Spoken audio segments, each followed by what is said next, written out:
I've always been the kind of person who likes to keep a low profile. I'm not a big fan of oversharing, and to be honest, Facebook was just another app I used to keep in touch with old friends and family. Nothing more, nothing less. I wasn't one of those people who posted every single detail of their life online. In fact, I was the opposite. I'd throw up a vacation pic once in a while or maybe a snapshot from a random night out, but that was about it. Harmless stuff. Or so I thought. This all happened last year.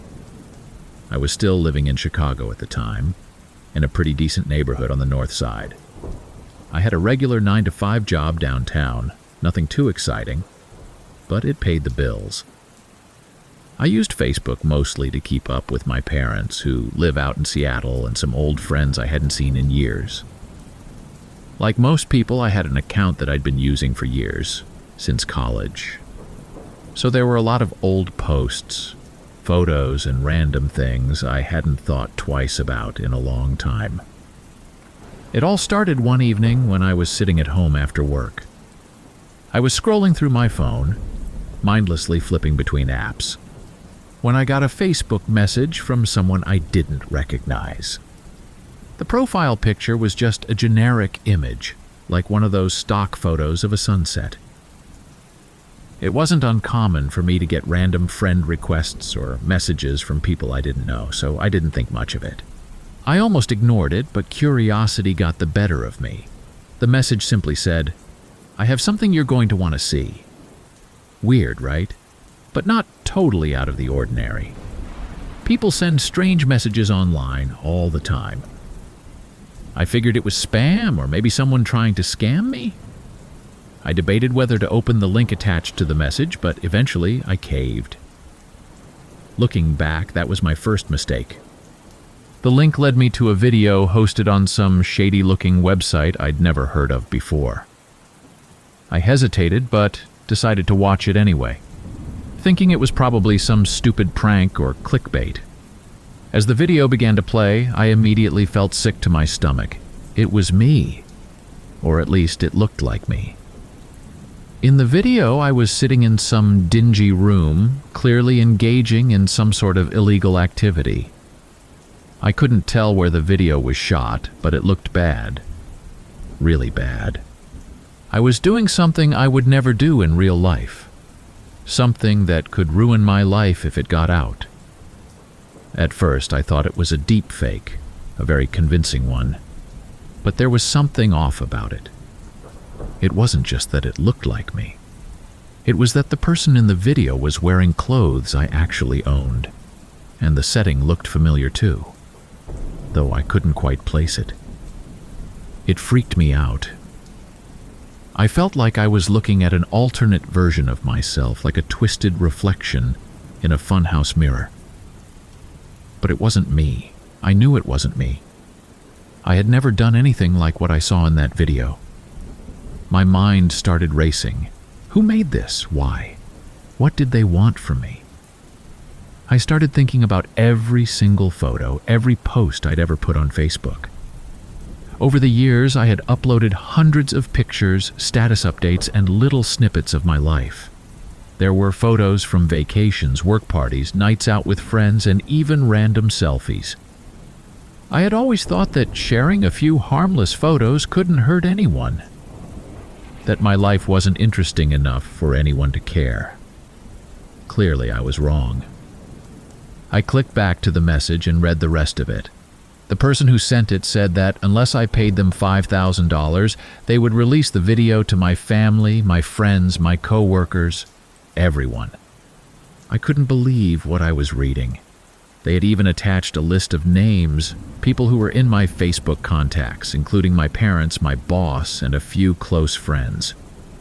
My heart started pounding. What the hell was I supposed to do? I didn't have that kind of money lying around. And even if I did, how could I be sure this person wouldn't just ask for more after I paid them? I felt trapped, completely helpless. I tried to calm myself down, telling myself over and over that the video wasn't real. It couldn't be. But the more I thought about it, the less sure I became. Deepfakes had become disturbingly realistic over the last few years. And even though I knew it wasn't me in that video, would other people believe me if they saw it? Or would they assume the worst, that I had some dark secret life I was hiding? That night, I barely slept. I kept thinking about all the photos I'd posted over the years. My old college dorm, my first apartment, the bars I used to hang out at with friends, my trips to New York, Miami, and LA. The more I thought about it, the more I realized just how much information I had put out there. All of those little details, those seemingly innocent posts, had been pieced together by someone. They had probably spent months, maybe even years, collecting photos, videos, and posts, assembling them like a puzzle until they had enough to create this fake video. The next day at work, I could barely focus. Every time my phone buzzed, I flinched, terrified that it was another message from the blackmailer. I felt paranoid, constantly looking over my shoulder, wondering if someone was watching me. It was like I was living in a nightmare, and I couldn't wake up. I didn't tell anyone about it at first. Not my friends, not my family. I was too embarrassed, too scared. I kept thinking, what if they don't believe me? What if they think I actually did something illegal? The shame alone was enough to keep me silent. Instead, I decided to fight back in the only way I could think of. I started researching deepfakes, looking for any way to discredit the video before it could ruin my life.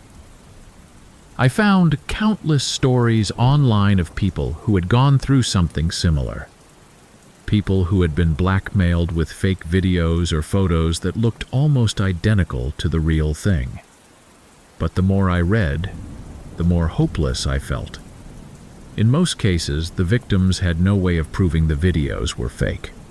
Even experts had trouble distinguishing between real footage and deepfakes.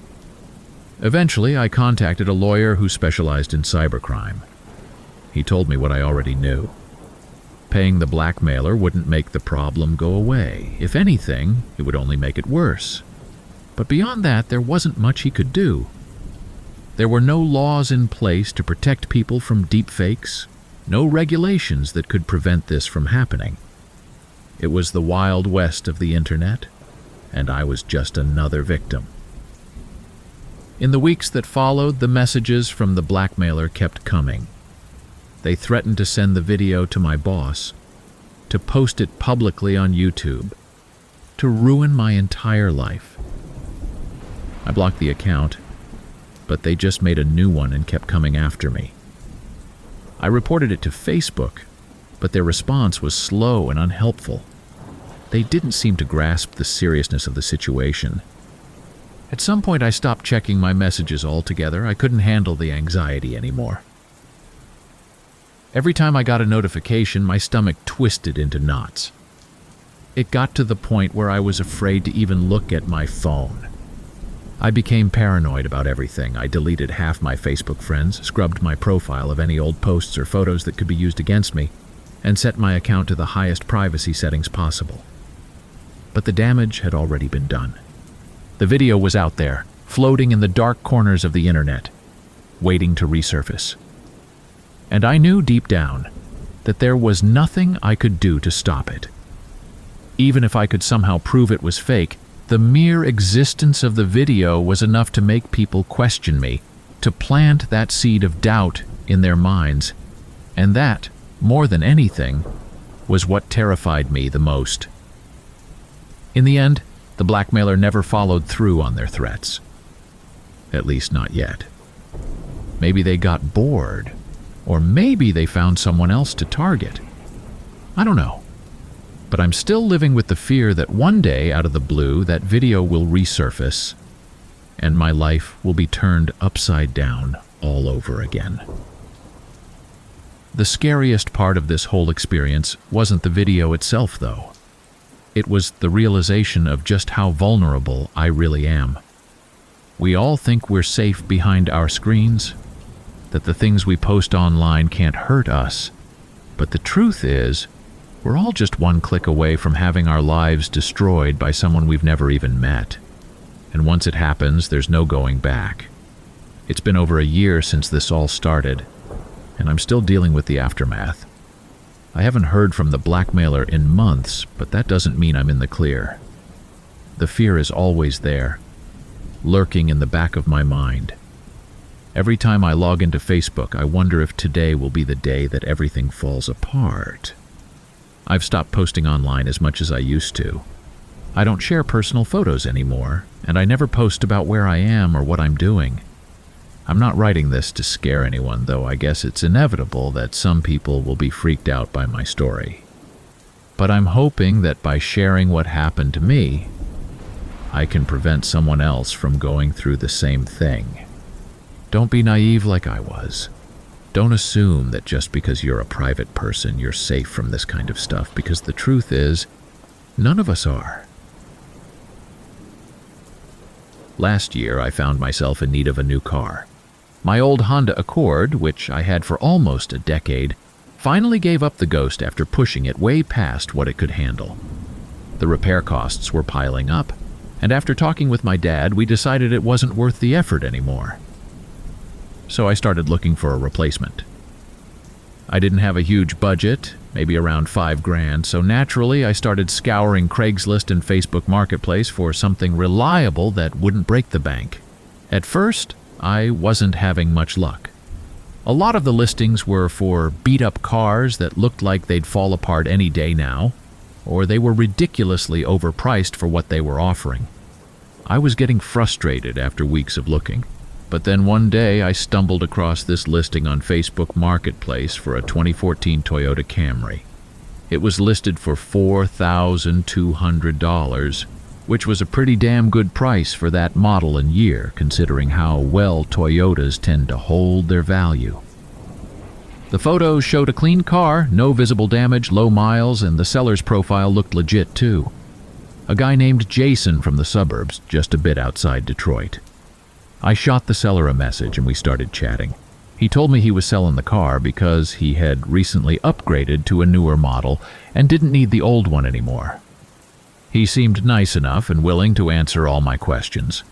I asked for the VIN and he sent it over, so I did a quick check online to make sure everything was in order. The report came back clean, no accidents, no red flags.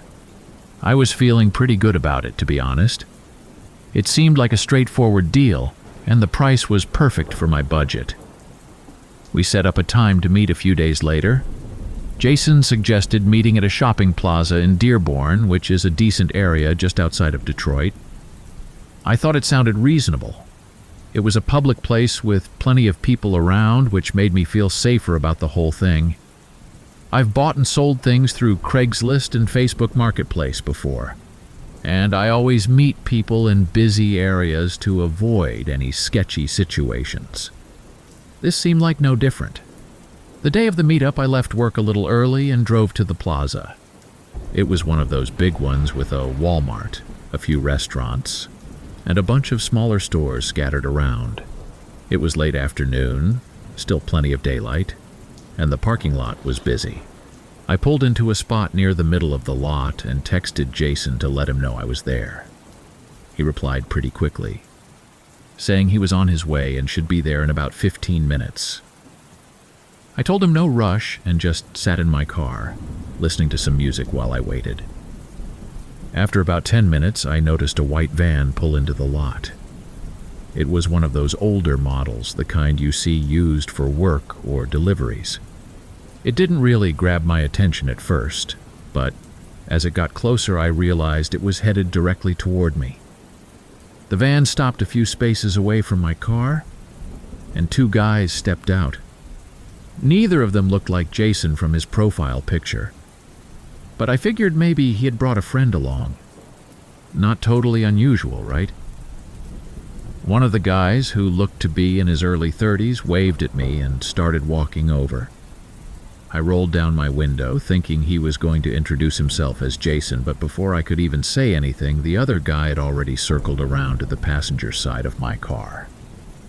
I didn't have time to react before he yanked open the door and slid into the seat next to me.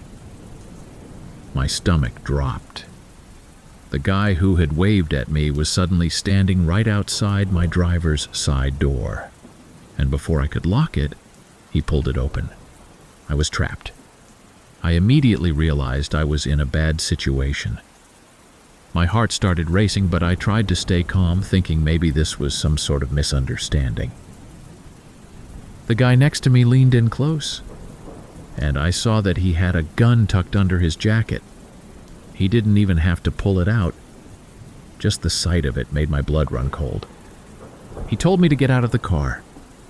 His voice was low, calm, like he'd done this 100 times before. My hands were shaking, but I slowly unbuckled my seatbelt and stepped out. The guy standing outside grabbed my arm and led me toward the van. Everything was happening so fast that I couldn't think straight. My mind was spinning, trying to make sense of what was happening. They shoved me into the back of the van, and the door slammed shut behind me. Inside, it was dark and cramped, with a strong smell of gasoline and sweat hanging in the air.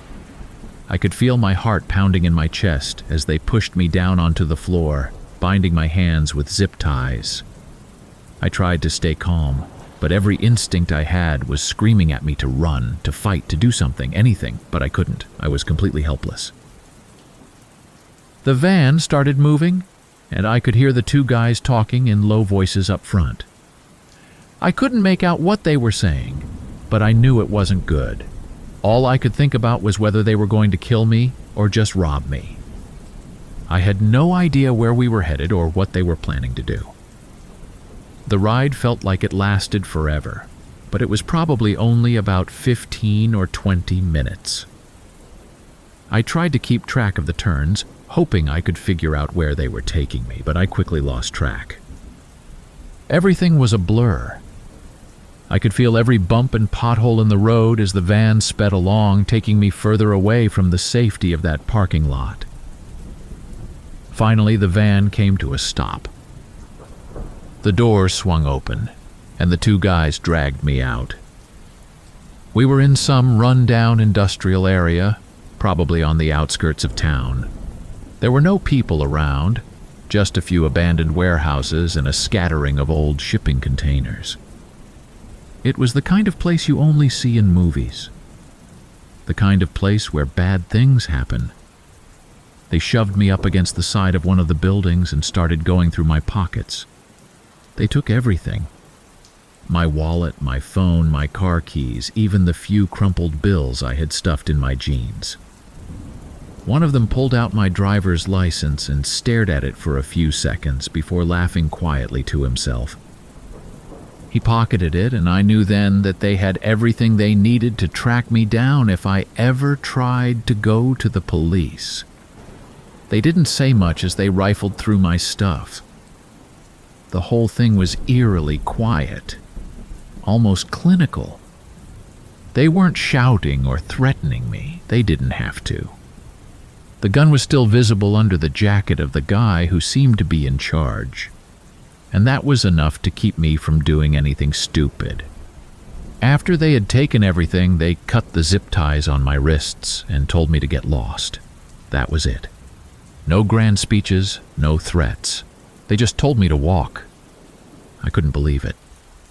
I half expected them to shoot me in the back as I walked away, but they didn't.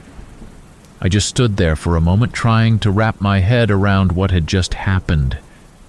But then I realized I needed to get as far away from that place as possible.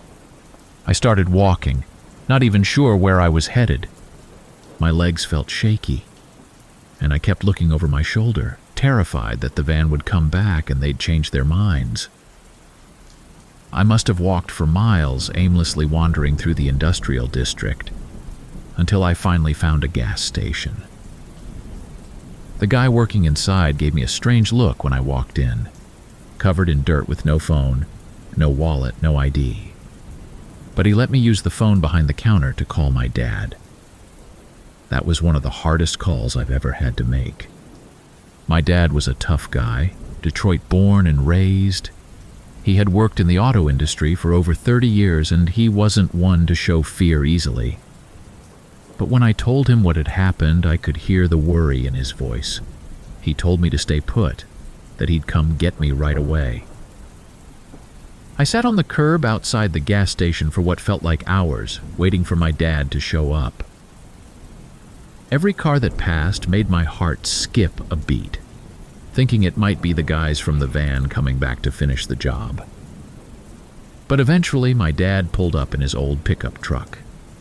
I climbed in, and for the first time since it all started, I felt a little bit safer. We didn't say much on the drive home. I could tell my dad was angry, but not at me, at the situation, at the fact that there wasn't much he could do to protect me from something like this. When we got back to the house, I just collapsed onto the couch, completely drained. For the next few days, I didn't leave the house. I didn't want to talk to anyone or deal with the outside world. I felt like an idiot for trusting a random person on Facebook Marketplace. I kept replaying everything in my head, trying to figure out where I went wrong. I had always been so careful about meeting people in public places, making sure the situation seemed safe. But this time, none of that mattered. Eventually, I filed a police report, but I knew it wouldn't lead anywhere. The guys who did this were probably long gone, using fake names and burner phones to pull off their scams. The cops took down the details and promised to look into it, but I didn't hold out much hope. I figured my car was probably stripped for parts by now, and my wallet and phone were likely sold off within hours of them taking them. I stopped using Facebook Marketplace after that. I couldn't bring myself to trust anyone online anymore. Even now, months later, I still get nervous when I see a white van driving by or when I think about meeting up with someone to buy or sell something. It's a constant reminder that no matter how safe you think you are, there's always a chance that something like this could happen. This all happened last year, when I was living in Denver. I had moved there for a job in marketing a couple of years prior, and was still adjusting to the city. It's a beautiful place, especially if you're into outdoor activities, but the social scene can be a bit hit or miss. I didn't have a huge circle of friends there yet, but I had a solid group of co-workers and a few friends from college who had also ended up in Denver, so I wasn't lonely. One night, I decided to host a small party at my apartment. I live in a decent complex in Capitol Hill, nothing fancy, but the location is great. It's close to downtown and the area has a lot of character. I was excited to have a few friends over for drinks, music, and just a chill evening. It wasn't going to be a big thing, just 5 or 6 of us hanging out. I set up the Facebook event about a week before the party, but I kept it private. I didn't want random people seeing it, and I only invited the friends I actually wanted there. My thinking was that by keeping it private, I could control who knew about it and avoid any awkward situations with uninvited guests showing up. I didn't even post much about it on my regular profile. Just a vague status update that hinted at a low-key gathering with friends. Nothing that would draw too much attention. The days leading up to the party were uneventful. Work was busy, but I managed to get everything ready for the weekend. I had picked up snacks, drinks, and some decorations to make my place feel a bit more festive. It wasn't a huge event by any means, but I wanted to make sure my guests had a good time. The night of the party arrived, and everything was going smoothly. My friends started trickling in around 8 p.m., and we spent the first couple of hours just chatting, catching up on life, and having a few drinks. It was exactly the kind of relaxed, casual vibe I had hoped for. Around 10 p.m., though, something strange happened. My apartment has a buzzer system that guests need to use to get inside the building. When someone arrives, they buzz my apartment and I let them in. I had told everyone I invited to just text me when they arrived, and I'd buzz them up. But at some point during the night, the buzzer went off unexpectedly.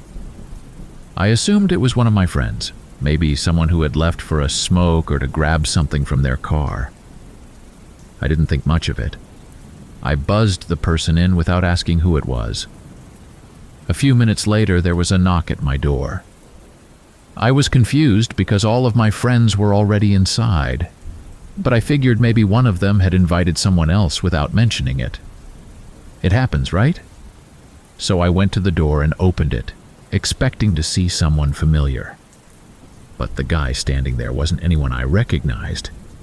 He looked to be in his mid-30s, a bit older than the rest of us, with scruffy hair and a disheveled appearance. He was holding a beer bottle in his hand, and he smiled at me like we knew each other. I was immediately on edge. He wasn't dressed for a casual party either. He had on a dirty jacket and worn-out jeans like he had just wandered in off the street. I asked him who he was and what he was doing there, trying to keep my voice calm. He said he had heard about the party from a friend and thought it would be fun to stop by. I felt a wave of confusion and unease wash over me. I didn't know this guy, and I certainly hadn't invited him. I told him that this was a private event and that he must have made a mistake, but he didn't leave. Instead, he started talking about how he had seen the Facebook event and figured it would be okay to join in. That's when my stomach dropped. The event was private. There was no way he should have known about it unless someone had shared the details with him. But I'd only invited a few close friends, and I trusted all of them. None of them would have shared the invite with a random stranger. I quickly realized that something wasn't right. I tried to stay polite but firm, telling him again that this was a private party and he needed to leave.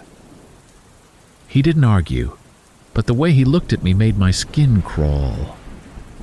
There was something off about him, something I couldn't quite put my finger on.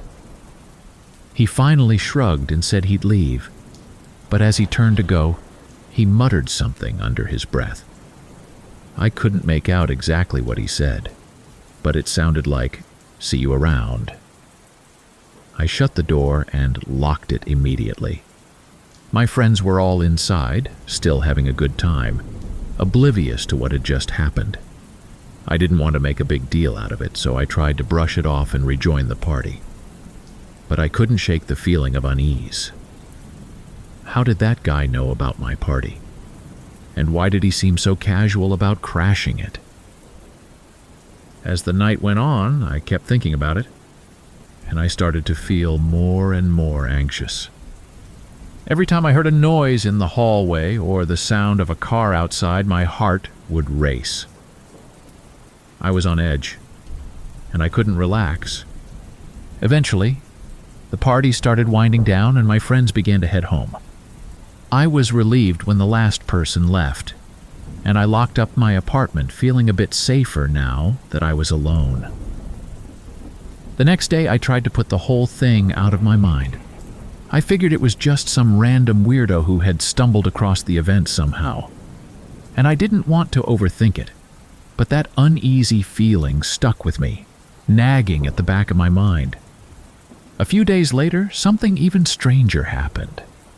I was scrolling through Facebook when I got a friend request from someone I didn't recognize. The profile picture was just a blurry image of a street corner, and the name was something generic like John Smith. It didn't raise any immediate red flags, but there was something about the request that made me hesitate. I clicked on the profile and looked through the limited information that was available. There were only a handful of posts, none of which revealed much about the person. The account looked like it had been recently created, with very few friends or interactions. It seemed odd, but I figured it was just another random request from someone I didn't know. I declined it and moved on, not thinking much of it. That night, though, I got another message. This time, it wasn't a friend request. It was a direct message from a different account, again with a vague profile picture and a generic name. The message just asked how I was doing, followed by a smiley face. I ignored it, but the uneasy feeling from the party started creeping back into my mind. Over the next few days, I got more and more of these weird messages from different accounts. All of them were friendly on the surface, but there was something off about them. None of the profiles had any real information, and they all seemed new, like they had been created just to send these messages. I started to feel paranoid, wondering if someone was watching me or tracking my activity online. Then one evening I got another knock at my door. It was late, probably around 9 p.m., and I wasn't expecting anyone. I looked through the peephole and there was another unfamiliar face. This time it was a woman, maybe in her early 40s, standing there with a nervous smile. She didn't look threatening, but I wasn't about to open the door. I asked who she was through the door, and she said she was a friend of a friend and had heard about the party. I felt a surge of panic. That party had happened days ago, and I hadn't mentioned it to anyone since. I hadn't posted about it on Facebook or told anyone else. How was this happening again? I told her there was no party and that she needed to leave. She didn't argue, but as she walked away, I saw her pull out her phone and start texting someone. I stood there, frozen, watching her walk down the hallway and disappear around the corner. I spent the next few hours sitting in my living room, my mind racing. Who were these people? And how were they finding me? Was someone stalking me? I checked my Facebook privacy settings again, making sure everything was locked down as tightly as possible. But I still couldn't figure out how these random people were showing up at my door, claiming to know about a party that had long since ended. A couple of days later, I was walking home from work when I noticed someone following me. At first, I thought I was just being paranoid, but every time I glanced over my shoulder, the same guy was there, keeping his distance but never letting me out of his sight. He was dressed casually, nothing that would make him stand out, but the way he was watching me made my skin crawl. I didn't want to lead him back to my apartment, so I took a detour, heading into a busy coffee shop near downtown. I sat there for a while, sipping a coffee and trying to calm my nerves. After about an hour, I cautiously made my way home, taking a different route to make sure I wasn't being followed. By the time I got back to my apartment, I was exhausted. I locked the door behind me and collapsed onto the couch, feeling a mix of fear and frustration. I didn't know what to do. I didn't have any proof that someone was stalking me, and even if I did, I wasn't sure the police would take me seriously. I hadn't been threatened directly, but the constant messages, the strange people showing up at my door, and the feeling of being followed were wearing me down. Over the next few weeks, the messages slowed down, but they never completely stopped.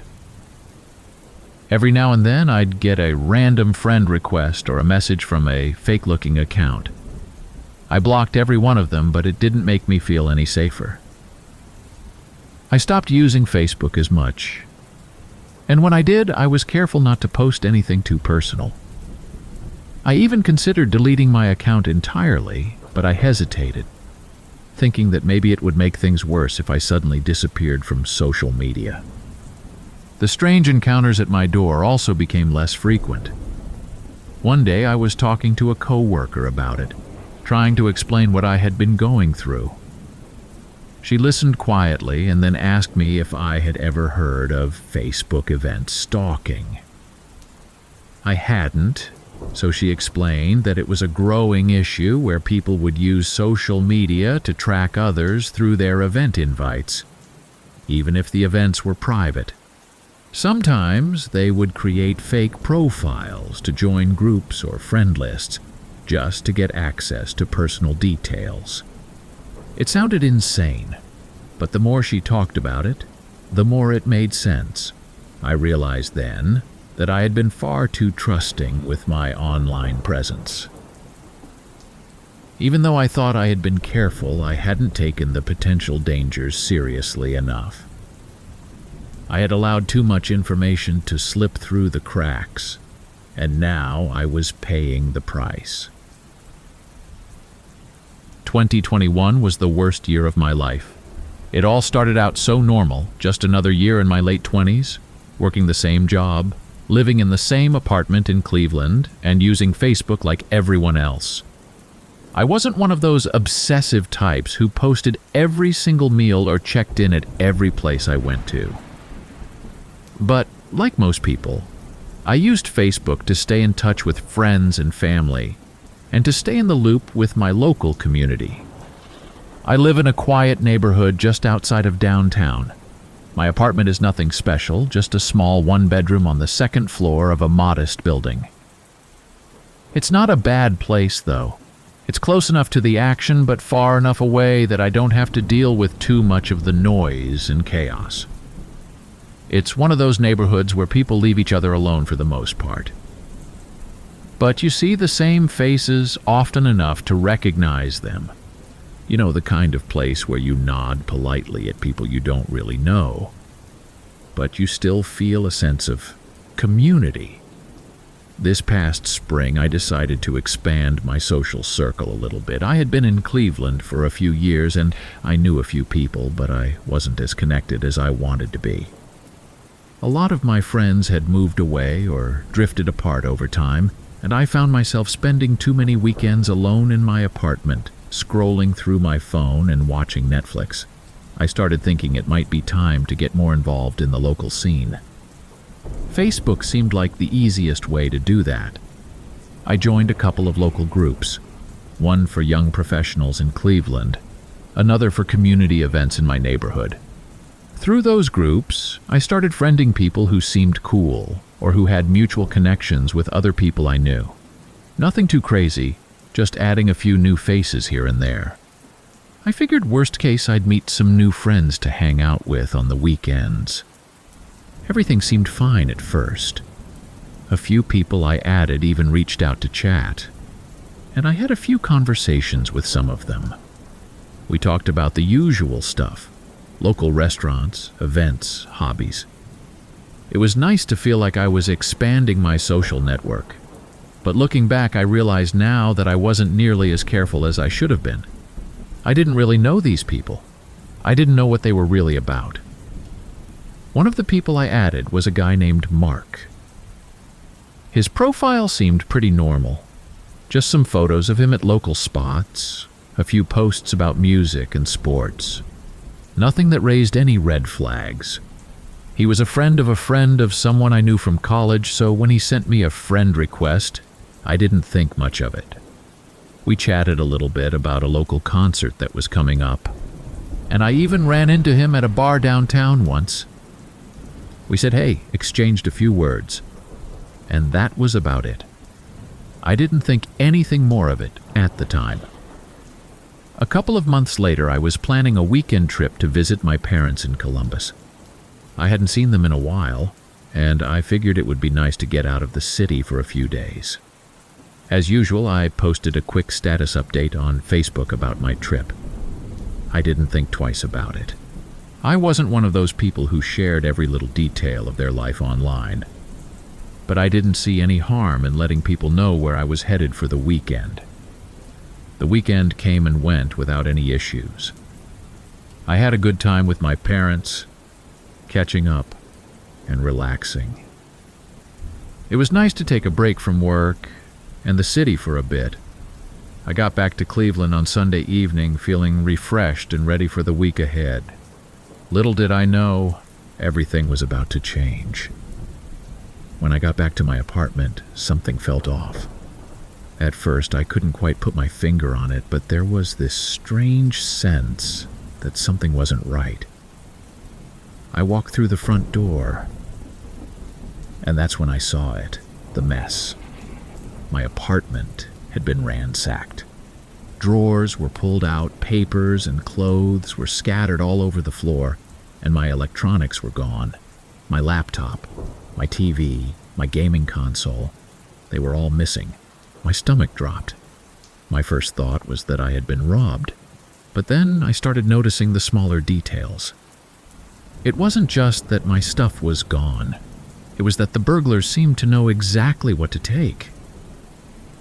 They had rifled through my desk and taken my external hard drive, which had all of my personal files on it. They had taken my old camera, which I hadn't used in years, but they left behind some other things that seemed more valuable at first glance. It was like they knew exactly what they were looking for. I called the police, of course, and they came to take a report. They dusted for fingerprints and asked me a bunch of questions, but I could tell they weren't optimistic about catching whoever did this. The officer told me that apartment break-ins like this were usually random, that it was probably just some local kids looking for quick cash. But something about it didn't feel random to me. I started thinking about how the burglars knew I wouldn't be home. I hadn't told many people about my trip to Columbus, just a few close friends and family. The only other place I had mentioned it was on Facebook. And that's when it hit me. Someone on my friends list must have seen my post and used that information to break into my apartment while I was gone. The more I thought about it, the more paranoid I became. I started going through my Facebook friends list, trying to figure out who might have been behind it. I had over 500 friends on there, people from all different stages of my life. But how many of them did I actually know? How many of them could I actually trust? Then I remembered Mark. He was one of the newer friends I had added, and something about him started to feel off. I hadn't talked to him much since that initial conversation about the concert, but I remembered seeing some of his posts about local events and bars. He seemed like the kind of guy who knew a lot of people in the area, maybe even the kind of person who would hear about things like break-ins. I started to wonder if he had something to do with it. I tried not to jump to conclusions, but I couldn't shake the feeling that this wasn't just a random burglary. Whoever did this knew too much about me, when I would be gone, what valuable items I had in my apartment, where I kept my important files. It was like they had been watching me, tracking my movements, and waiting for the perfect moment to strike. Over the next few weeks, I became obsessed with finding out who was behind the break-in. I went through every detail of my Facebook activity, trying to figure out if I had let something slip that gave them the information they needed. I started to notice things I hadn't paid attention to before. Posts where I had mentioned my schedule, photos that showed the layout of my apartment, even check-ins at local places that could have tipped someone off about my routines. I also started paying more attention to Mark's posts. He was always posting about being out and about in Cleveland, but something about his posts started to feel calculated, like he was trying to build this persona of being a friendly, social guy while keeping an eye on what other people were doing. I couldn't prove it, but I started to suspect that he wasn't just some random guy I had met through Facebook. He was someone who had been watching me, waiting for an opportunity to take advantage of me. As the weeks went on, I couldn't shake the paranoia. I started seeing connections everywhere. Other people I had recently added on Facebook, people who I didn't know all that well, suddenly seemed suspicious. I started unfriending people, locking down my privacy settings, and being extremely careful about what I posted. I even stopped checking in at places or posting about my plans in advance. But the damage was already done. A few months after the break-in, I got a call from the police. They had caught the guys who had broken into my apartment. It turns out they were part of a small group of local criminals who had been targeting people through social media. They would add people as friends on Facebook, monitor their posts, and then use that information to plan break-ins when they knew the person wouldn't be home. And Mark? He was one of them. When the police told me that Mark had been involved, I felt sick to my stomach. He had been watching me the whole time, using my Facebook posts to figure out when I would be out of town and what he could steal from my apartment. I had let him into my life without even realizing it, and he had taken advantage of that trust in the worst possible way. After the police caught Mark and his crew, I thought I would feel some sense of relief. But that's not what happened. Instead, I felt more paranoid than ever. I couldn't stop thinking about how easily it had all happened. How I had unknowingly given a criminal access to my life just by being careless on social media. I had thought I was being smart and cautious, but in reality, I had made myself a target without even realizing it. I started questioning everything I did online. Every post, every friend request, every interaction felt like a potential threat. I stopped using Facebook altogether for a while, but even that didn't make me feel any safer. The damage was done, and the feeling of violation wasn't something that could be undone by simply deleting an app. It's been almost 3 years now since the break-in, and while things have calmed down, I'm still incredibly careful about what I share online. I've cut my friends list down to only people I know and trust, and I've made my privacy settings as tight as possible. I've always been really into gardening. It's kind of been my thing since I was a kid, something I picked up from my grandma. She had this big backyard filled with flowers, vegetables, herbs. You name it, she could grow it. I think that's where I got the bug for it. After I bought my own little house in a quiet neighborhood just outside of Portland, I was excited to finally have space for my own garden. Nothing too crazy, just a small backyard that I could turn into a nice little haven. For the first couple of years, it was mostly trial and error. I'd post about my garden here and there on Facebook or Instagram, just to share my progress with friends and family. It wasn't like I had a huge following or anything, just a few dozen likes here and there from people I knew. It felt good to show off a little, especially after spending so much time and effort working on it. Eventually, I joined a few gardening groups on Facebook. These groups were pretty active, filled with people from all over the country and even some international folks who shared tips, photos, and advice. It was really helpful, actually. Whenever I had a question about something, I'd post it in the group and get a bunch of responses. People were usually friendly, eager to help, and some even recognized me after a while because I posted pretty regularly. One of the groups was local to Portland, which was great because people would share specific advice for the climate here. You know, what plants work best in the rainy seasons, how to deal with certain pests in the area, that sort of thing. It was comforting in a way to connect with others who shared my interests. There was a sense of community in these groups that made it feel more personal. We all loved gardening, and we were just there to help each other out. I started sharing more and more, especially when I renovated my backyard last spring. I had saved up for a few years to do it properly. New fencing, fresh sod, a few raised beds for vegetables, and a little area where I could plant some flowers and shrubs. I even installed a small pond with a few koi fish. It was the kind of backyard I'd always wanted, and I was proud of it. Naturally, I posted a lot of pictures in the Facebook group showing the progress step by step. People seemed to really like it, and I got a lot of compliments. That's where this whole thing started, I guess. I didn't think much of it at the time, but looking back, that's when I made a mistake. A big one. I had posted a picture of the finished backyard, talking about how I'd finally gotten everything the way I wanted it. In the caption, I mentioned that I lived alone and how much I enjoyed having my own space to work in. It seemed innocent enough at the time. I wasn't thinking about anything other than how proud I was of my work. Over the next few weeks, I kept posting updates here and there, little things, like when my tomatoes started coming in or when I added a new flower bed. One day, though, I noticed something strange.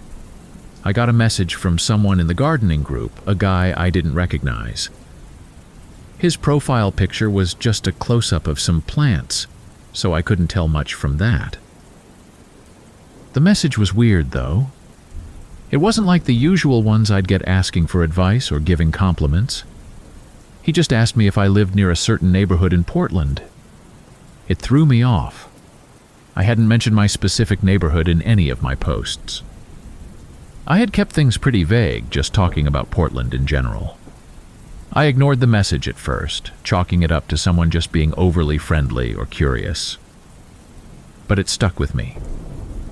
A few days later, the same guy messaged me again, this time asking about my garden directly. He mentioned specific details, things that I hadn't talked about in the group, like the layout of my backyard and where I had placed certain plants. That really freaked me out. I went back through my posts, trying to see if maybe I had accidentally given away more information than I thought. I didn't remember posting anything that detailed, but the more I scrolled, the more I started to worry. It was possible, I realized, that someone could piece things together from my pictures and captions. Maybe I had been too casual about what I was sharing. I didn't respond to the guy's second message, but I couldn't stop thinking about it. I started feeling uneasy, like maybe I had made a mistake by being so open in the group. I debated whether to leave the group altogether, but it felt like an overreaction. It was just one guy, right? Maybe he was just a little too interested in my garden. But then things got worse. A few nights later, I was sitting in my living room just relaxing after work. It was late, probably around 10 p.m., and I was flipping through channels on TV when I heard a noise outside. At first, I thought it was just the wind, or maybe some animal rustling around in the bushes. I live in a quiet area, so noises like that aren't uncommon. But then I heard it again, this time louder, like someone was walking around in my backyard. My heart started racing.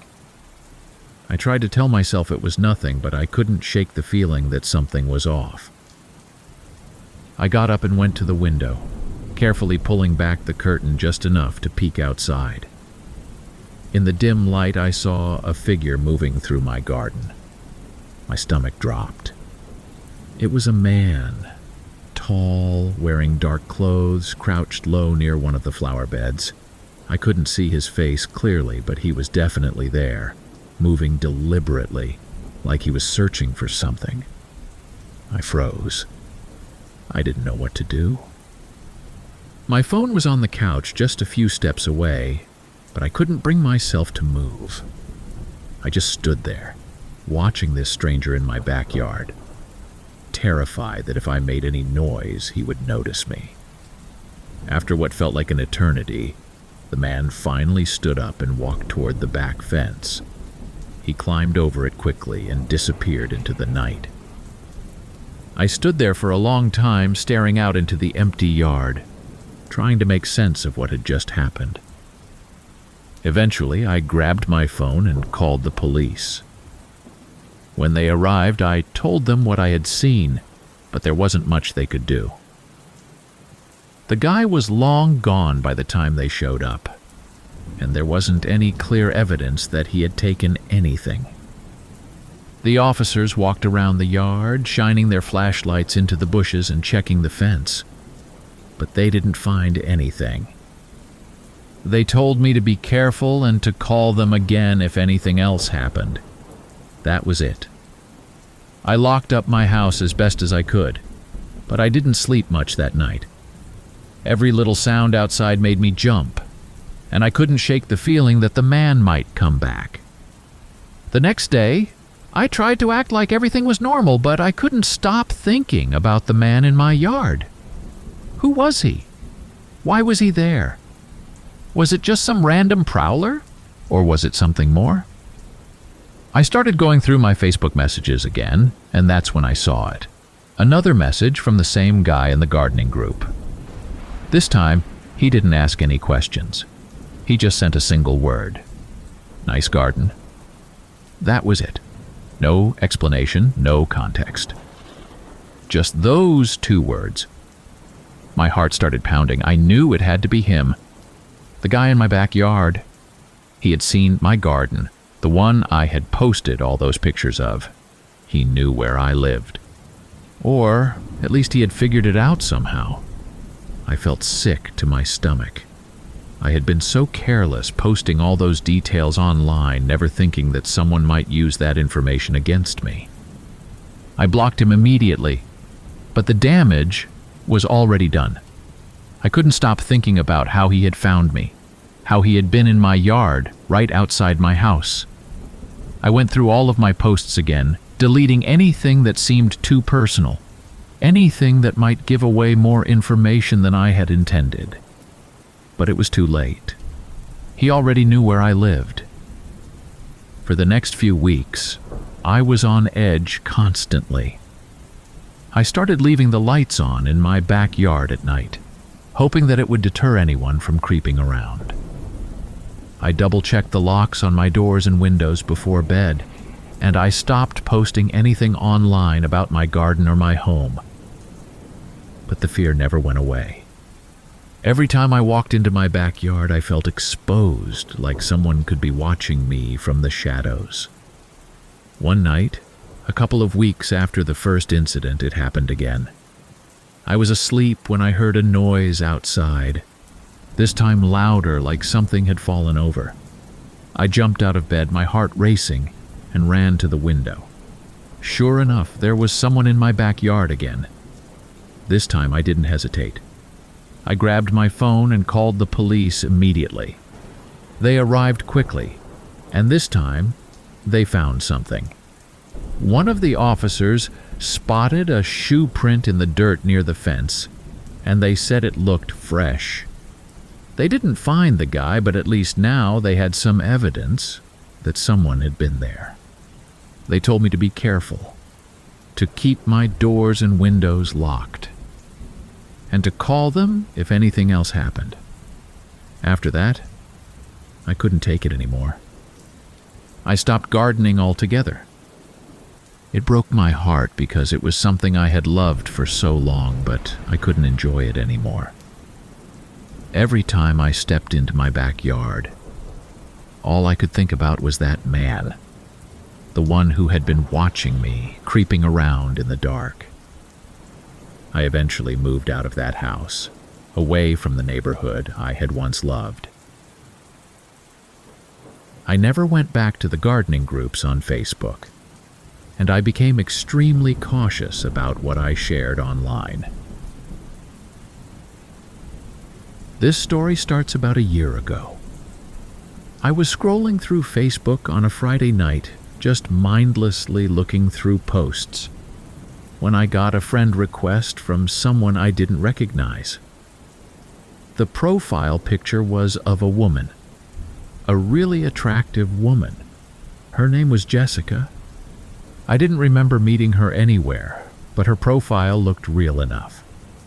She had a few dozen friends, some photos and posts that went back several months.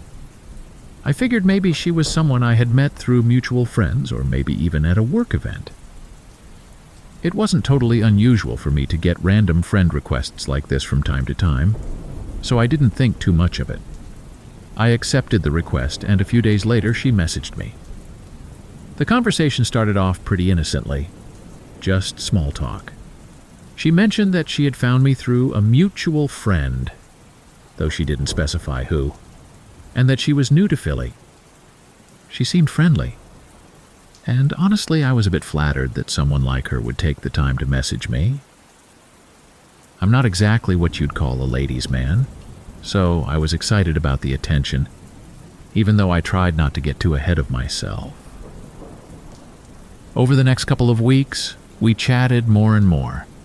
It started off casual, but then it got a little flirty. She complimented me on my looks, told me she liked my sense of humor, and even started hinting that she wanted to meet up in person at some point. I'd be lying if I said I wasn't into it. It felt good to have someone show interest in me, especially since I had been single for a while and hadn't really been putting myself out there much. Things escalated pretty quickly after that. Jessica started sending me some pretty provocative messages, along with a few photos that left little to the imagination. I was shocked at first. This kind of thing had never happened to me before, but I got caught up in it.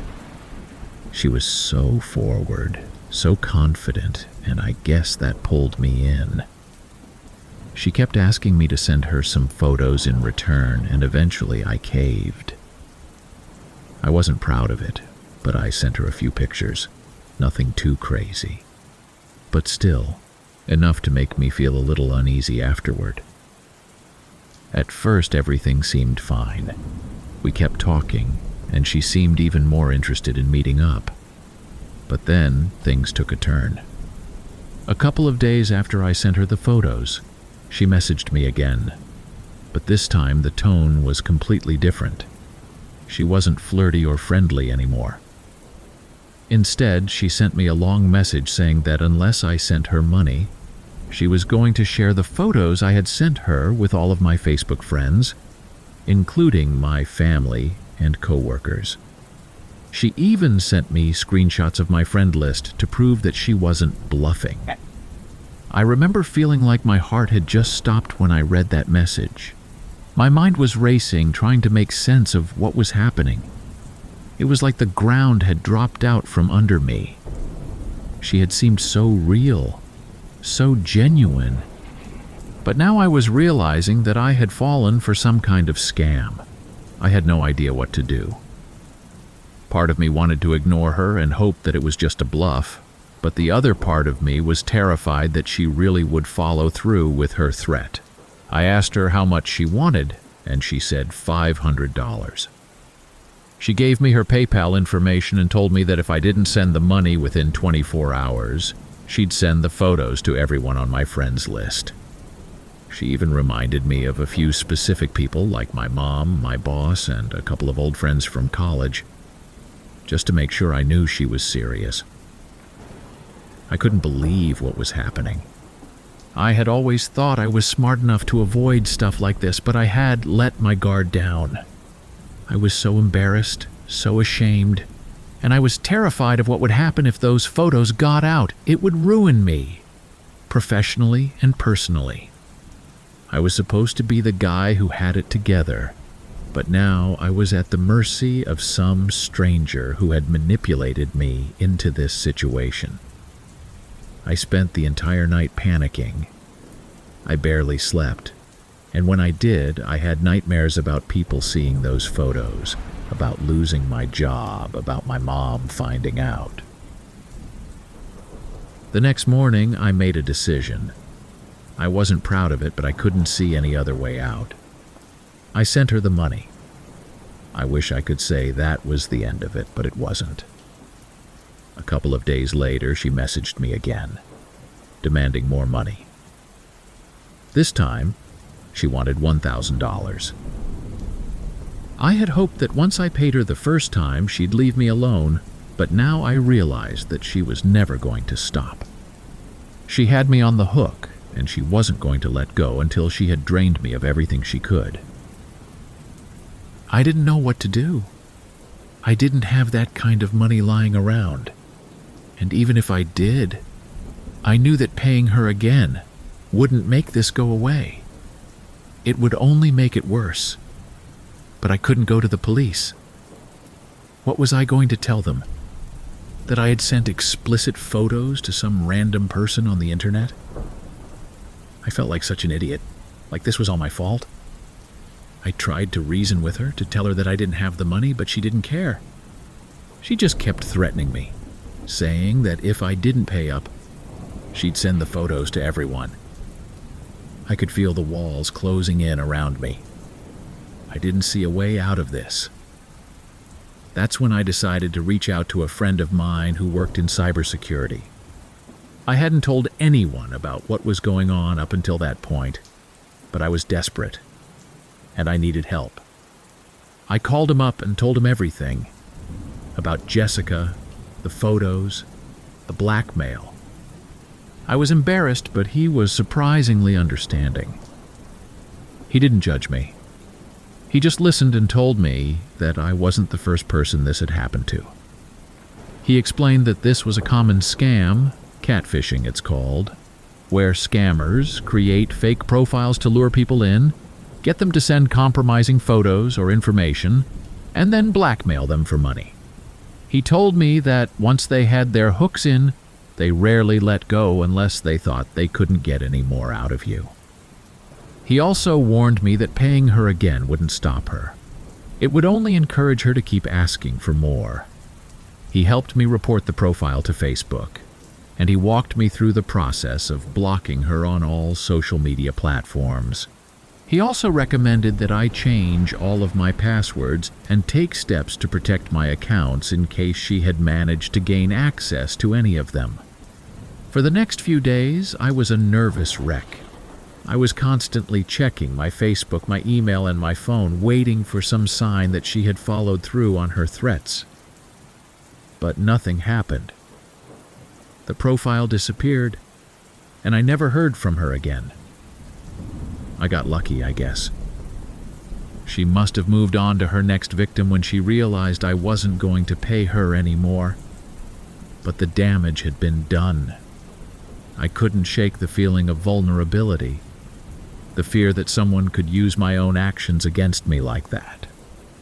I had let my guard down, and I had paid the price. It's been a while since all of this happened, and I've taken a lot of steps to protect myself online since then. I'm much more careful about who I talk to on social media, and I've tightened up all of my privacy settings. I don't add people I don't know anymore, no matter how real their profile seems, and I don't send photos like that to anyone, no matter how much I think I can trust them. But the fear still lingers. Every time I get a friend request from someone I don't recognize, I feel a knot in my stomach. I can't help but wonder if it's going to happen again, if I'm going to fall for another scam. It's a fear that never really goes away, even after you've moved on from the initial shock of it. If there's one thing I've learned from all of this, it's that you can never be too careful online. No matter how real someone seems, you never really know who's on the other side of that screen. And once you've made a mistake, there's no taking it back. All you can do is try to learn from it and protect yourself from it happening again. I'm sharing this because I don't want anyone else to go through what I did. It's easy to think that you're smart enough to avoid these kinds of scams, that it could never happen to you. But the truth is, it can happen to anyone. These people are experts at what they do. They know how to make you feel comfortable, how to gain your trust, and how to exploit your weaknesses. Don't let yourself become their next victim. Be careful about who you talk to online and be cautious about what you share. It's better to be safe than sorry. This all started 2 years ago when I decided to share some memories from my childhood. I've always been a nostalgic person. My family moved around a lot when I was younger, and I've lived in cities all over the Midwest. I guess that's why I liked looking back at old photos. Those pictures were my way of staying connected to all the places and people I had left behind. So one weekend, I was going through some old photo albums at my apartment in Milwaukee. I hadn't gone through them in years, and flipping through the pages brought back all kinds of memories. There were pictures of family holidays, birthdays, my old house, my elementary school friends, and even some random shots of the neighborhood where I grew up. It made me feel connected to a time when life was simpler. I decided to scan a few of the pictures and post them on Facebook.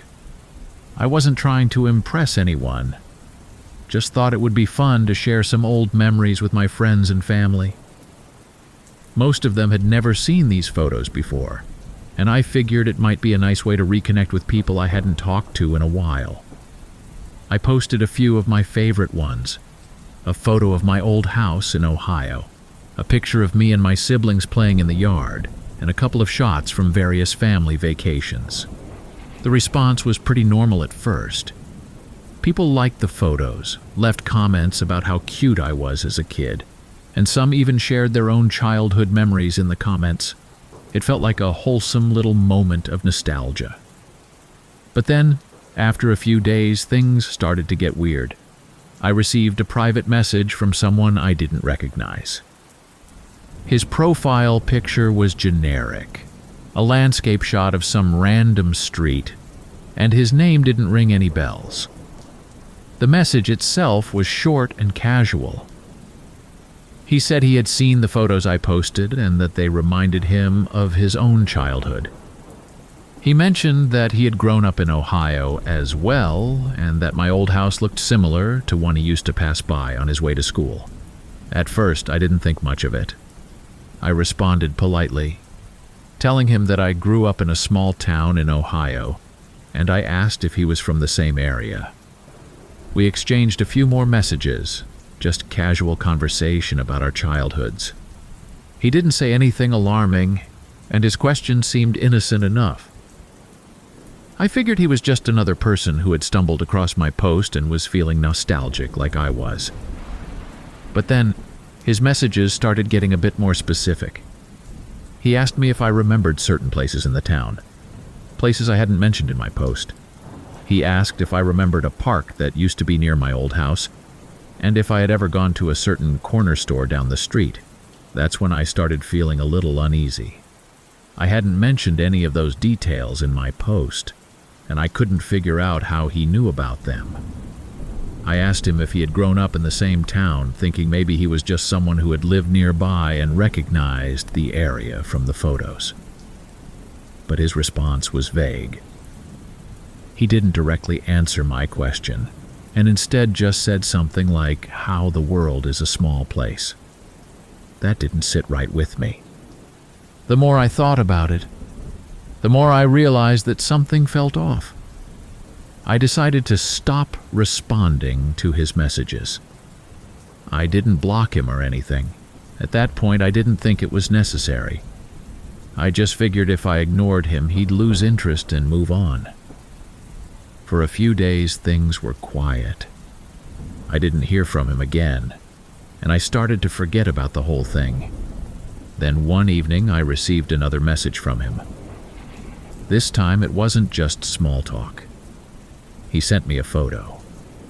It was a picture of my old house, the same house I had posted in my original Facebook post. But it wasn't one of the photos I had shared. This was a new picture, taken from a different angle, as if someone had stood across the street and snapped it recently. The house looked the same, but it had aged. The yard was overgrown, and the paint on the shutters had started to peel. It was clear that this wasn't an old photo from my childhood. It was recent. I stared at the photo, my mind racing. How did he have this picture? I hadn't been back to that house in years. My family had moved away long ago, and as far as I knew, it was now owned by someone else. The whole thing sent a chill down my spine. It was one thing for this guy to talk about places in my old town, but it was another for him to have a recent picture of my childhood home. I replied, asking him how he had the photo. His response was short and unsettling. He said that he passed by it recently and thought I might like to see how it looked now. That didn't make any sense to me. I had never told him the exact address, and even if he had somehow figured it out, why would he go out of his way to take a picture of it? At that point, I started to get really freaked out. I blocked him immediately and went back to my Facebook posts, making everything private. I deleted the photos I had shared and locked down my account as much as possible. I figured that would be the end of it, that once he realized he couldn't contact me anymore, he'd move on. But it didn't end there. A few days later, I got a letter in the mail. I wasn't expecting anything, so when I saw the envelope with no return address, I was curious but cautious. I opened it and my heart sank. Inside was another photo, this time of my current apartment building in Milwaukee. It was taken from across the street, just like the photo of my old house. The picture showed the entrance to the building, and in the corner of the photo, I could see my car parked in its usual spot. There was no note with the photo, just the image itself, like a silent message meant to let me know that someone had found me. I felt sick. My mind started racing with questions. How did he know where I lived? Had he followed me? Was he watching me? I called the police and reported the letter, but there wasn't much they could do. They took down the information and told me to keep an eye out for anything suspicious. But without any real evidence of a threat, they couldn't do much more than that. They suggested I get a security camera for my apartment just in case, and told me to report anything else that seemed off. For the next few weeks, I was constantly on edge. Every time I left my apartment, I found myself looking over my shoulder wondering if someone was watching me.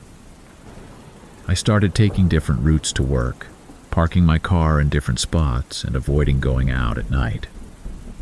I even stopped using Facebook altogether, terrified that somehow this guy was still keeping tabs on me. One night I came home from work late. It had been a long day, and I was exhausted. As I walked up to my apartment building, I noticed something on the ground near my front door. At first, I thought it was just a piece of trash or maybe a flyer that someone had left, but when I got closer, I saw that it was another photo.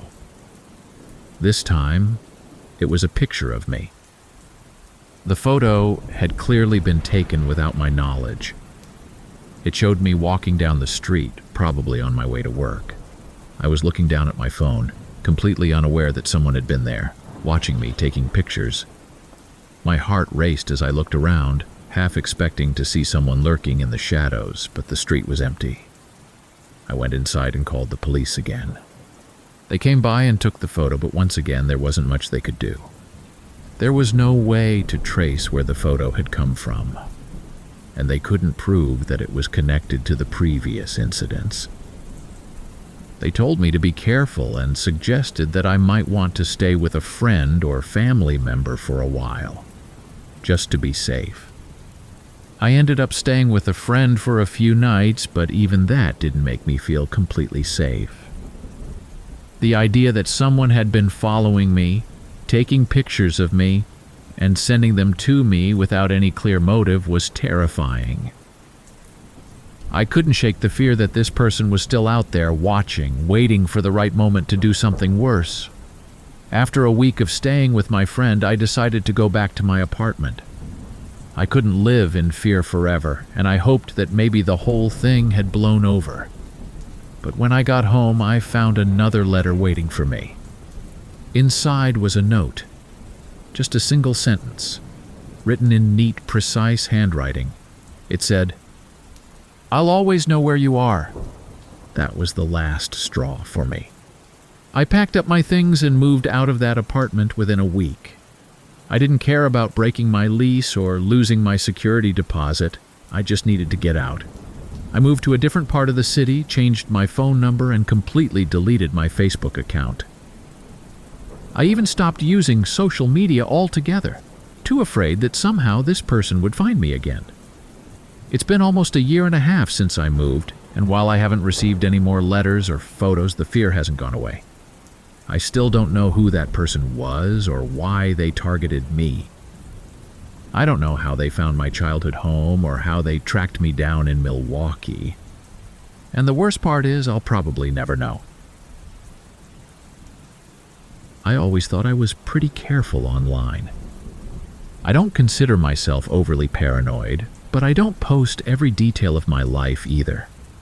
I've got a decent job at a tech firm in Dallas, and between that and keeping up with family and friends back in Chicago, Facebook was mostly just a way to stay in touch with people, the usual checking in, sharing funny memes, catching up with high school friends I hadn't seen in years. Nothing too personal. It was just part of the background noise of life. Then, a few months ago, something happened that completely changed the way I see social media. It started with a seemingly innocent notification. I remember I was sitting at my desk at work, just going through emails and sipping my coffee when my phone buzzed.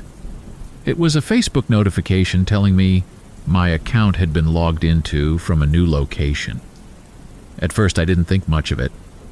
These things happen, right? Sometimes Facebook just glitches and sends you a warning for no reason. But then I got another notification, this time saying my password had been changed. My heart skipped a beat. I knew immediately that something was wrong. I tried to log in, but I was already locked out. My password wasn't working, and no matter what I did, I couldn't regain access. Panic started to set in as I realized someone had taken control of my account. I followed the usual steps, clicked, forgot password, tried to reset it, but I never got the recovery email. I checked my spam folder, refreshed my inbox, but there was nothing. I tried again, thinking maybe I had mistyped something, but still no luck. My account was completely out of my hands. Whoever had taken it had already changed the email address associated with my account. They had locked me out of my own life. At first, I was just annoyed. I figured I'd contact Facebook support, they'd sort it out, and I'd get my account back in no time. But getting through to Facebook was like trying to yell through a brick wall. I filled out their forms, sent in requests, but all I got back were automated responses telling me to follow the steps I had already tried. It felt like I was screaming into the void while someone else was out there controlling my online presence. Hours passed, and I still couldn't get into my account. What made it worse was that I started getting texts from friends. They were asking me about weird messages they'd been receiving from my profile. Some of the messages were asking for money, claiming I was in an emergency situation and needed help. Others were just random links to sketchy websites. One of my friends told me she had clicked on one of the links, and her account got flooded with spam afterward. She was pissed, and I didn't blame her. I realized then that whoever had hijacked my account wasn't just locking me out. They were actively using it to scam people I knew. I felt sick to my stomach. My Facebook wasn't just mine anymore. It was being used to trick and manipulate people in my life. People who trusted me. I tried to warn everyone.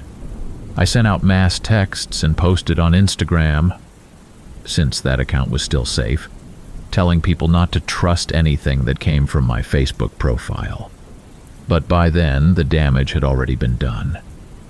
I found out later that a few of my friends had actually sent money to the scammer thinking they were helping me out of some dire situation. They were out hundreds of dollars because of it. I couldn't believe this was happening. As the day went on, the messages from friends kept coming. They started telling me about even more personal-sounding messages. The hacker wasn't just sending out generic requests for money anymore. They were using information from my old Facebook messages, private conversations I had with people, and using that to manipulate them. They knew details about my life, my friends, my family. They were using my own words against the people I cared about. I felt completely powerless. Every attempt I made to regain control of my account was met with dead ends. Facebook's security process was slow, and the more time passed, the more damage this person was doing. I didn't know what to do. It was like someone had hijacked a part of my life, and I couldn't do anything to stop it. A couple of days passed, and I was still locked out. By then, I had reached out to pretty much everyone I knew, trying to warn them. But the hacker didn't stop. They kept sending messages, kept trying to scam people. Some of my friends started blocking me on Facebook just to stop the messages from coming. I didn't blame them, but it still hurt. My own account was being used to push people away from me. One morning, I woke up to find that things had gotten even worse. My phone was blowing up with notifications from people I hadn't talked to in years, old coworkers, distant relatives, even some people I had completely forgotten about. The hacker had started sending out mass friend requests to random people on my friends list. They were spreading the scam even further, using my identity to target more and more people. And I couldn't do anything about it. It wasn't just embarrassing, it was humiliating. My entire digital presence had been taken over, and it felt like I was watching someone parade around in my skin. They were impersonating me, making me look like a scam artist, and there was nothing I could do to stop it. I felt like I was losing control of my own identity. Then, about a week after the initial hack, things took an even darker turn. I started getting calls from family members. They were panicked, saying that someone had been messaging them from my account, threatening them. They were receiving personal threats, things that referenced specific details about their lives. The hacker was using information from old Facebook posts and messages to target them, digging into their fears and using it against them. That was the breaking point for me. I realized that this wasn't just some random scammer looking for quick cash. This was something more personal, more malicious. Whoever had taken over my account wasn't just trying to make money. They were trying to hurt me and the people around me. It felt like someone was deliberately trying to destroy my relationships, my reputation, and my sense of security. I finally decided to go to the police. I didn't think they'd be able to do much, but I needed to report it. They took down the details, and while they were sympathetic, they basically told me that there wasn't much they could do about an online account being hacked. It was a frustrating experience, knowing that there was a real person out there behind all of this, but having no way of finding out who they were or stopping them. At this point, I had given up hope of ever getting my account back. I just wanted the harassment to stop. I contacted Facebook again, this time with more urgency, explaining that my account wasn't just hacked, it was being used to threaten people. I finally got a response from a real person, and they told me they would investigate the situation. It took another couple of days, but eventually they disabled the account entirely. It was a relief, but it also felt like a loss. That account had been a part of my life for over a decade, and now it was gone. The immediate threat was over, but the damage was done. I had to deal with the fallout for weeks afterward. Some of my friends never really got over what happened. They couldn't separate me from the scammer who had taken over my account. They didn't trust me anymore, even though I had nothing to do with it. My family was shaken by the threats they had received, and it took a long time for things to feel normal again. I ended up deleting most of my social media accounts after that. I couldn't bring myself to trust them anymore. Even now, months later, I'm still paranoid about online security. I've locked down everything I possibly can. Two-factor authentication, complex passwords, everything. But that sense of vulnerability never really goes away. I learned the hard way that we're all just one hack away from losing control of our digital lives, and once it happens, it's almost impossible to put the pieces back together.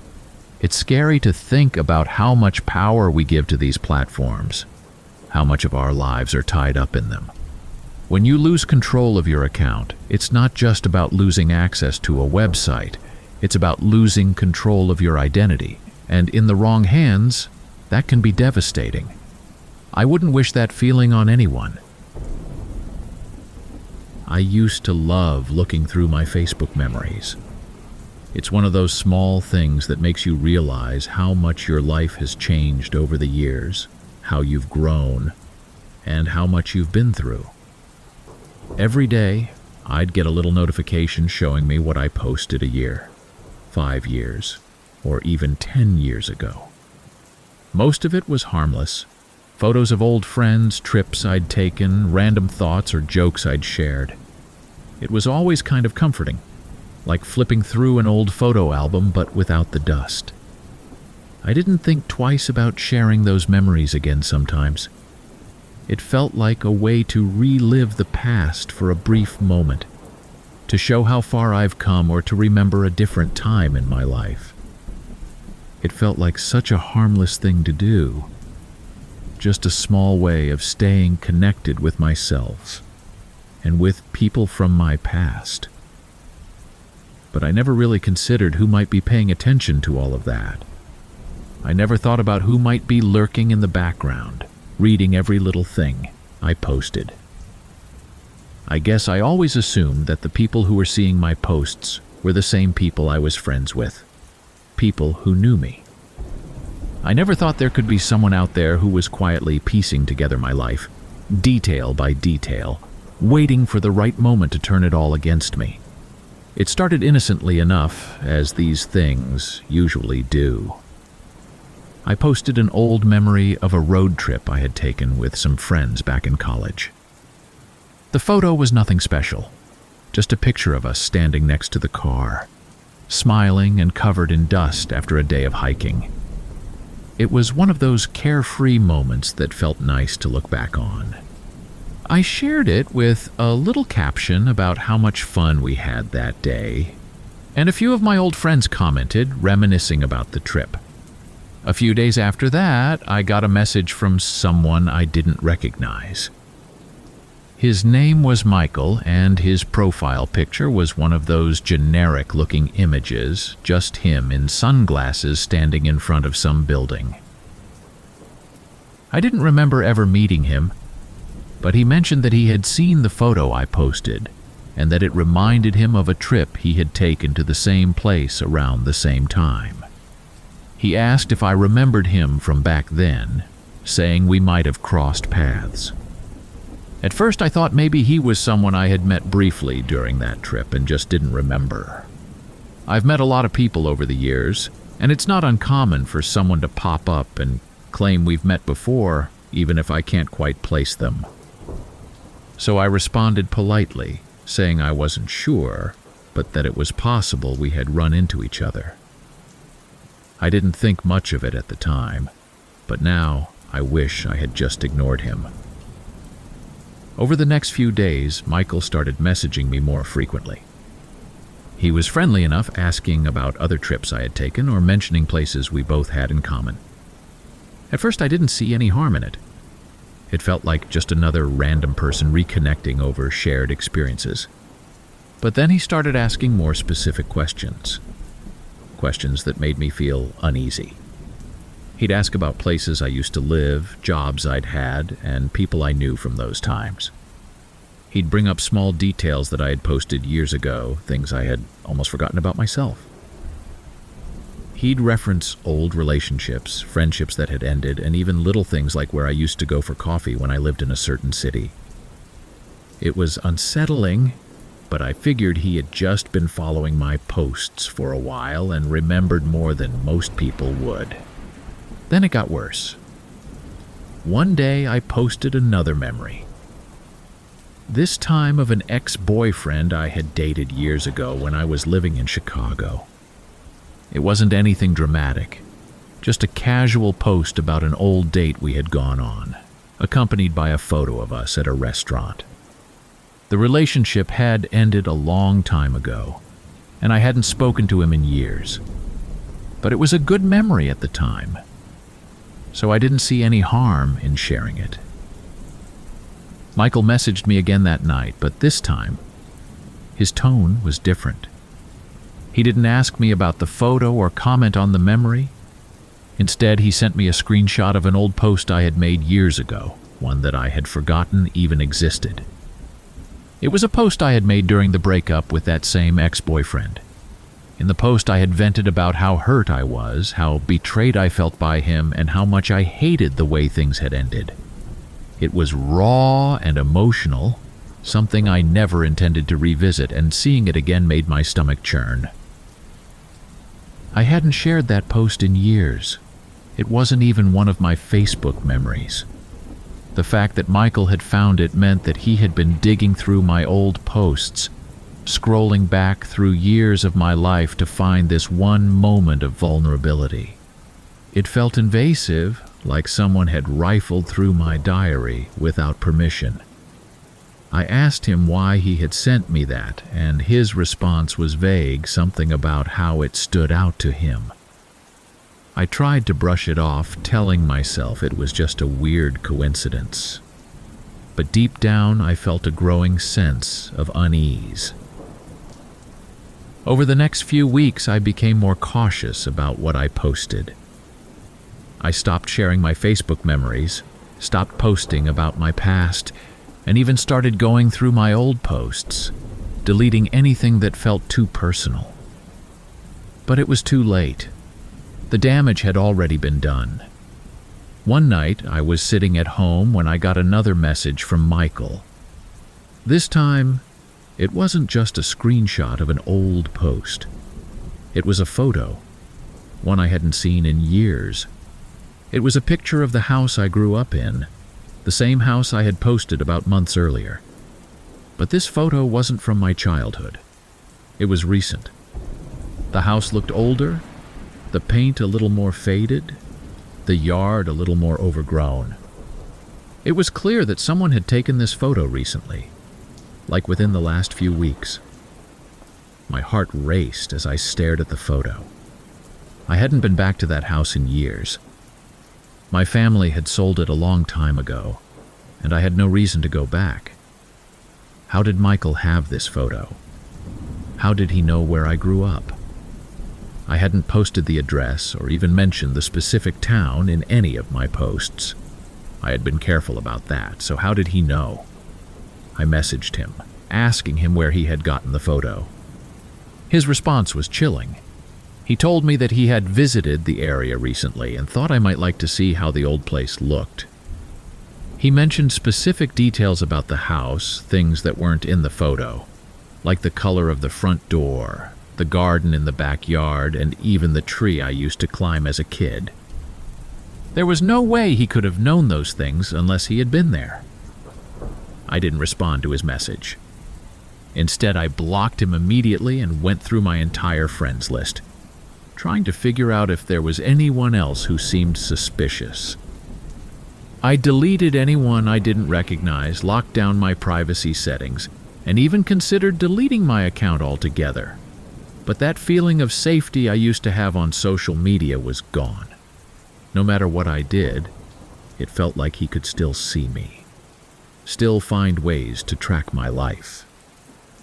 The next few days were tense. I was constantly checking over my shoulder, always feeling like someone was watching me, waiting for something else to happen. I couldn't focus at work, and I barely slept. I kept wondering if he had followed me in real life, if he knew where I lived now, if he was going to show up at my door. Then, one night, I got another message. This time it was from a different account, a new profile with no photo, no information, just a blank slate. The message was simple: "I'll always know where you are." There was no name attached, but I knew it was him. The realization hit me like a punch to the gut. He had created a new account just to continue messaging me, just to keep reminding me that no matter what I did, I couldn't escape him. I reported the account to Facebook, but nothing happened. The messages kept coming, always from new accounts, always vague and threatening. He never directly said he was going to hurt me, but the implication was always there. He wanted me to know that he could find me, that he knew my past, my present, and possibly even my future. I stopped using Facebook altogether after that. I deleted my account, wiped my old posts, and cut myself off from social media as much as possible. I moved to a different apartment, changed my phone number, and started using a different email address for everything. But even with all of those precautions, I couldn't shake the fear that he was still out there, still watching, still waiting. It's been months since I last heard from him, but the fear hasn't gone away. Every time I see a new friend request or get an unexpected email, my heart skips a beat. I can't help but wonder if it's him, if he's still out there, waiting for the right moment to remind me that he's always watching. A couple of years ago, I was in a bit of a rough patch. I'd been working as a graphic designer in Atlanta for a small firm, but after a round of layoffs, I found myself without a job. It wasn't completely unexpected, but it still hit me hard. I spent the next few months frantically applying to any job I could find, trying to stay afloat while my savings slowly dwindled away. During this time, I became more reliant on social media to network and look for job opportunities. I had always used LinkedIn and some freelance job boards, but I found myself scrolling through Facebook more often, joining groups for creatives and networking with people in my field. I even started posting about my job search, hoping that someone might see it and point me toward an opportunity. One day, out of the blue, I got a message on Facebook from a guy named James. His profile seemed normal enough. Pictures of him at work events, a few posts about his hobbies, and mutual connections with some people I knew from the design community in Atlanta. He introduced himself as a recruiter for a marketing company in Chicago and said he had seen my portfolio online. He told me his company was expanding and looking for designers to work remotely on a freelance basis, with the possibility of going full-time in the future. It sounded promising. The way he presented the opportunity made it seem legitimate. He even attached some details about the company and the types of projects they were working on. I did a quick Google search, and sure enough, there was a real company by that name with an office in Chicago. It seemed like a great opportunity, and at that point I was desperate for work, so I was excited. We exchanged messages over the next couple of days, and everything seemed to check out. He told me that the company had reviewed my portfolio and wanted to move forward with the hiring process. They were ready to offer me a freelance contract with competitive pay, and all I needed to do was provide some basic information so they could set me up in their system. He sent over a standard-looking application form that asked for my name, address, phone number, and email. Nothing out of the ordinary. I filled it out and sent it back, thinking that was the end of it. But a few hours later, James messaged me again, saying the company also needed my social security number for tax purposes, as well as my bank account information for direct deposit. This was the first red flag that gave me pause. I had done freelance work before, and it wasn't unusual to provide that information for tax reasons, but something about the way he asked for it felt off. Still, I was in a tough spot financially.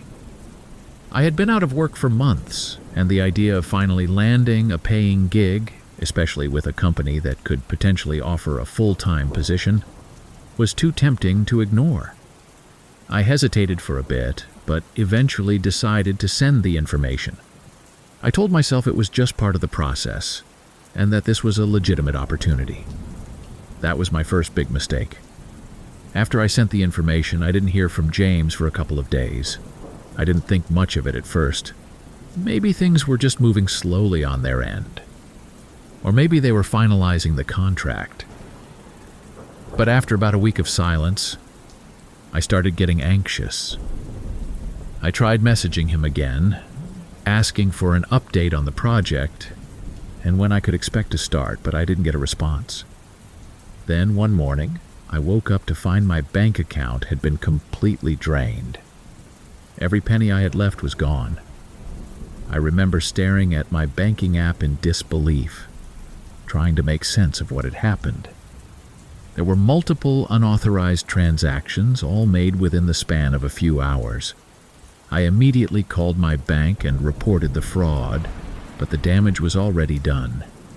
My account was wiped out, and it would take weeks before any of the charges could be reversed, if they could be reversed at all.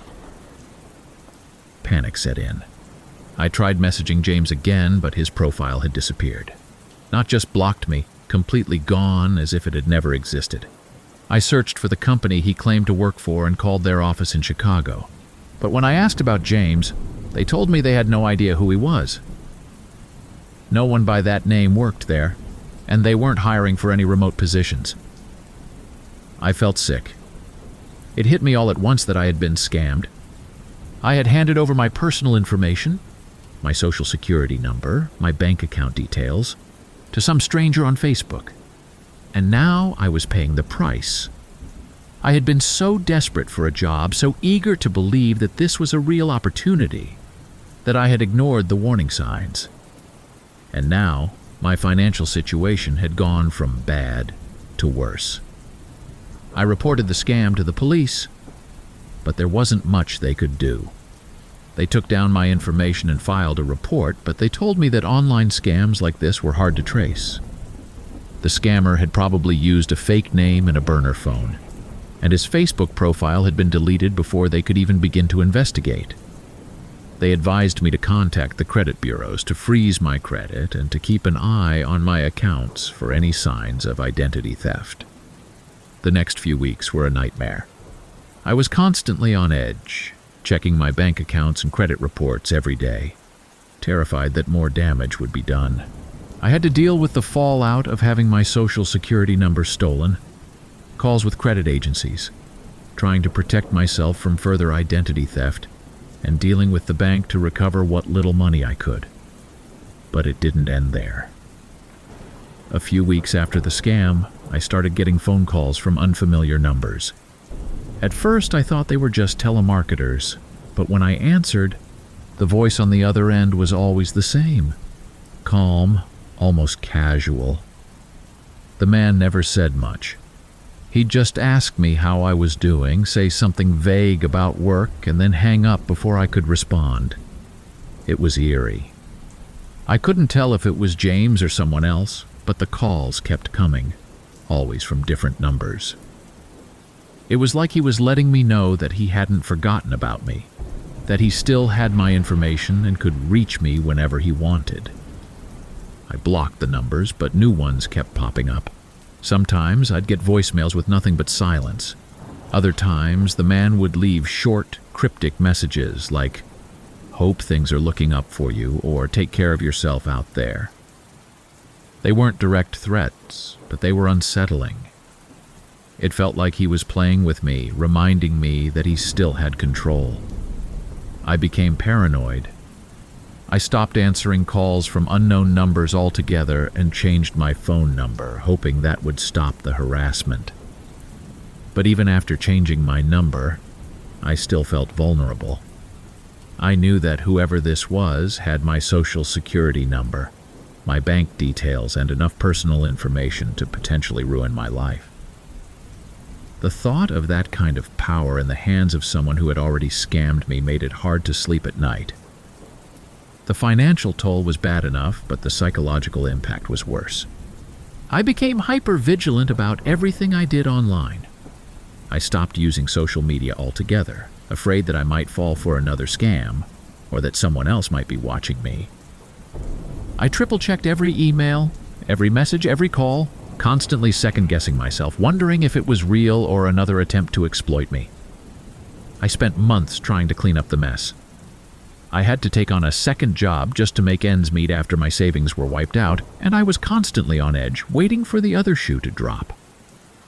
I didn't know if the scammer would come after me again, or if my personal information would be sold to someone else who would use it to open accounts in my name or take out loans.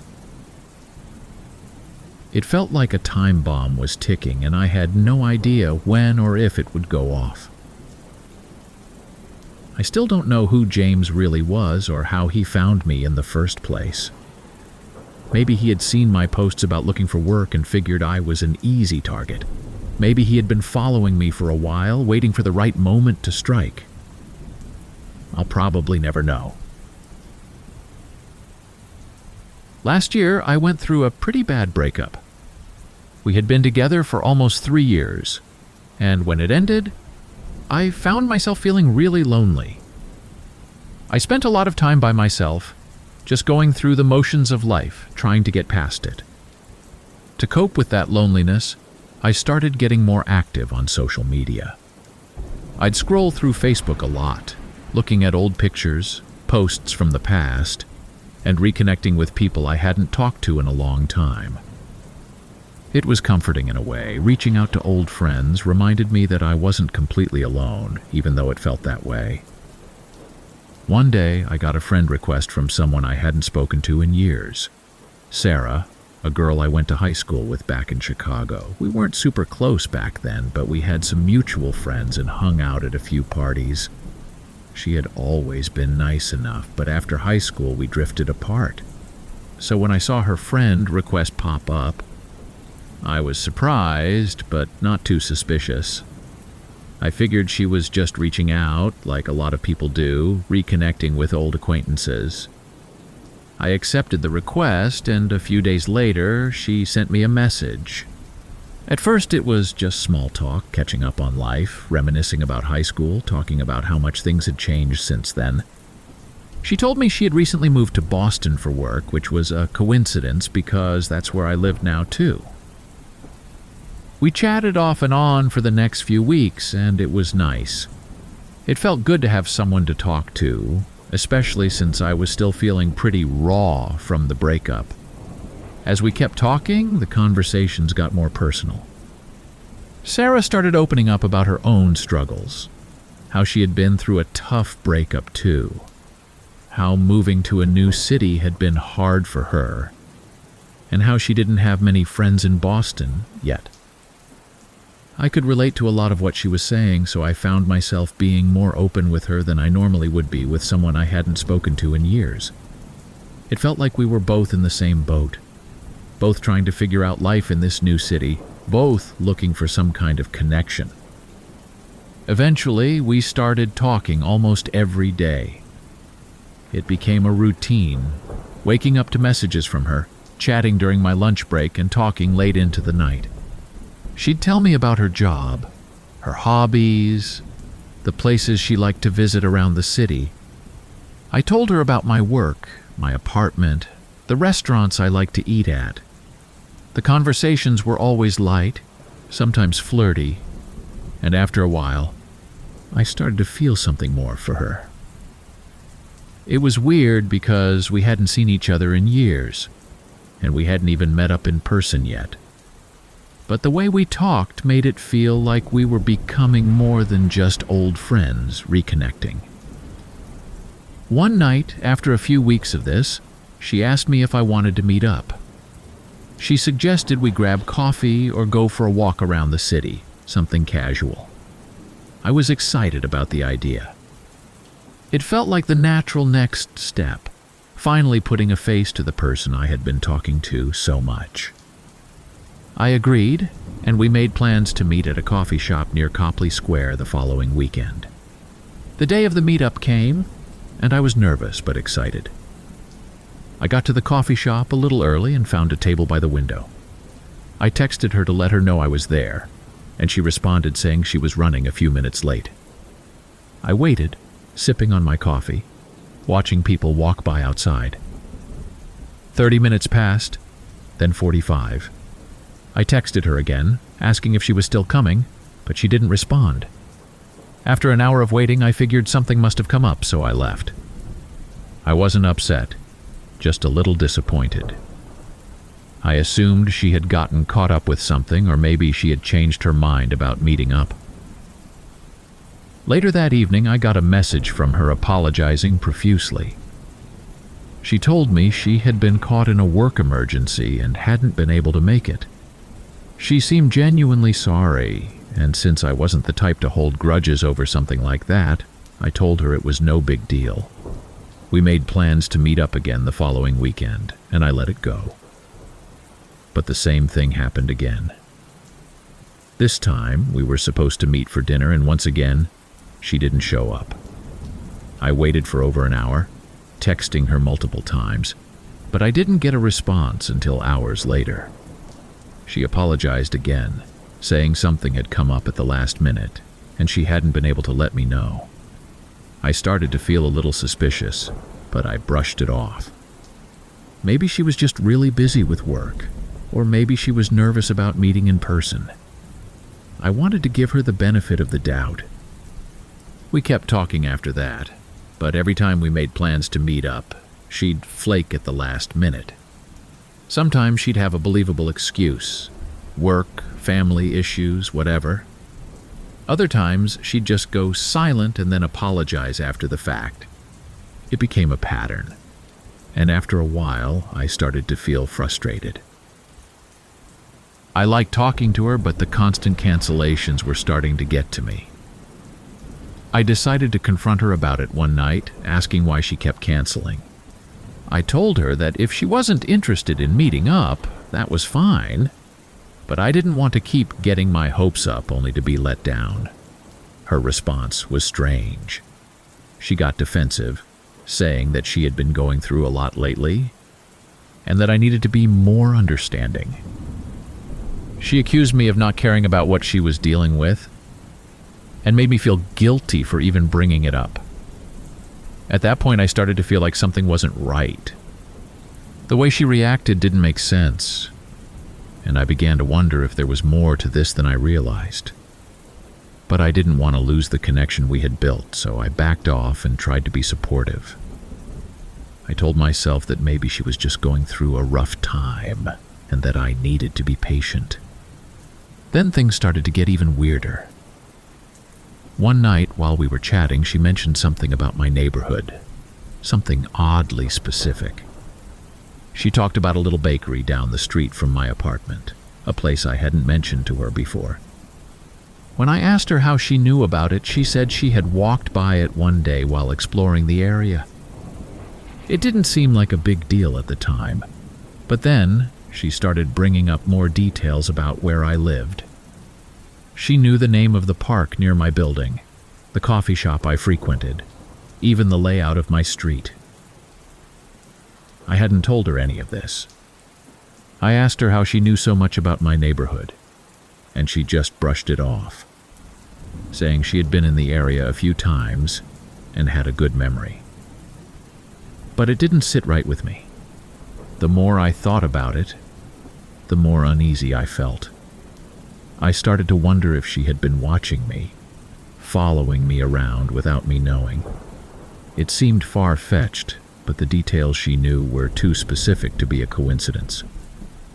A few days later, I decided to do some digging. I went through her Facebook profile again, looking for any signs that something was off. That's when I noticed something strange. Her profile, which had seemed so real and full of activity, suddenly looked empty. A lot of her old posts were gone, and some of the photos I had seen before had disappeared. Her profile had been wiped clean, almost as if she had deleted everything except for the bare minimum. I tried messaging her to ask about it, but she didn't respond. Her account was still there, but she wasn't replying to any of my messages. I started to get anxious, feeling like I had been duped somehow. The more I thought about it, the more it seemed like this whole thing had been a lie, like Sarah wasn't who she said she was. I decided to reach out to one of our mutual friends from high school, someone who had known her back then. I asked if they had talked to Sarah recently, and to my surprise, they told me that they hadn't spoken to her in years. They mentioned that Sarah had moved to a different city a while back and wasn't even on Facebook anymore. I was floored. If the real Sarah wasn't in Boston and wasn't on Facebook, then who had I been talking to all this time? Panic set in as I realized that I had been catfished.